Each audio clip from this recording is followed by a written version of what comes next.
Saudi Arabia സന്ദർശിക്കുന്നവർ അവിടെ വെച്ച് വാഹനം ഓടിക്കാനും അതിനായി ഒരു കാർ വാടകയ്ക്കെടുക്കാനും ഉദ്ദേശിക്കുന്നുണ്ടെങ്കിൽ ഇതിനു മുൻപ് ചില പ്രധാന കാര്യങ്ങൾ അറിഞ്ഞിരിക്കേണ്ടതുണ്ട്.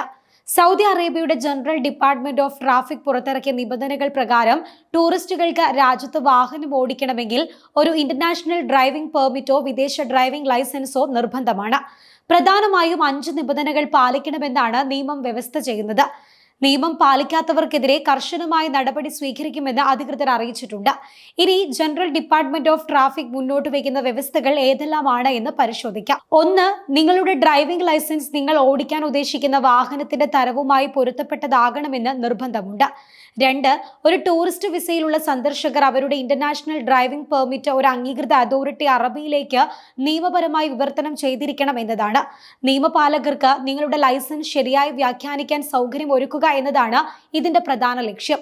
3. സൗദി അറേബ്യയുടെ ട്രാഫിക് നിയമത്തിലെ ആർട്ടിക്കിൾ 42 അനുസരിച്ച് ഒരാൾ രാജ്യത്തെത്തിയ തീയതി മുതൽ 1 വർഷം വരെയോ അല്ലെങ്കിൽ ലൈസൻസ് കാലഹരണപ്പെടുന്നതുവരെയോ ആയിരിക്കും ഒരു അന്താരാഷ്ട്ര ഡ്രൈവിംഗ് ലൈസൻസിന്റെയും വിദേശ ഡ്രൈവിംഗ് ലൈസൻസിന്റെയും സാധുത ഉണ്ടായിരിക്കുക.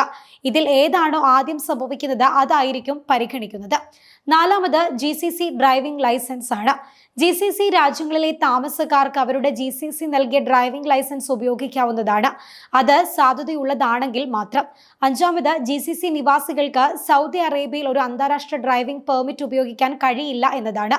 അവർ ഡ്രൈവിംഗ് ചെയ്യുന്നതിന് അവരുടെ സാധുവായ GCC നൽകിയ ഡ്രൈവിംഗ് ലൈസൻസിനെ മാത്രം ആശ്രയിക്കേണ്ടി വരും. ഇനി സൗദി അറേബ്യയിൽ ഒരു കാർ വാടകയ്ക്കെടുക്കുന്നതിനുള്ള മാനദണ്ഡങ്ങൾ ഏതെല്ലാമാണ് എന്നതുകൂടി വ്യക്തമാക്കാം. സൗദി അറേബ്യയിൽ ഒരു കാർ വാടകയ്ക്കെടുക്കുമ്പോൾ കുറഞ്ഞത് 21 വയസ്സ് പ്രായം ഉണ്ടായിരിക്കണമെന്ന് നിർബന്ധമുണ്ട്. മറ്റൊന്ന്, നിങ്ങളുടെ പാസ്പോർട്ട് കുറഞ്ഞത് 6 മാസത്തെ സാധുതയുള്ളതായിരിക്കണമെന്നും നിർബന്ധമുണ്ട്. നിങ്ങളൊരു GCC പൗരനോ താമസക്കാരനോ ആണെങ്കിൽ നിങ്ങളുടെ യഥാർത്ഥ GCC നൽകിയ ഡ്രൈവിംഗ് ലൈസൻസും വാഹനം വാടകയ്ക്കെടുക്കുമ്പോൾ ആവശ്യമായി വന്നേക്കും. ഇതിനൊപ്പം നിങ്ങളുടെ സന്ദർശന വിസയുടെ പകർപ്പും നിർബന്ധമാണ്. നിങ്ങളൊരു GCC രാജ്യത്തു നിന്നുള്ള പ്രവാസിയാണെങ്കിൽ നിങ്ങളുടെ താമസ അനുമതിയും ID-യും നൽകേണ്ടി വരും.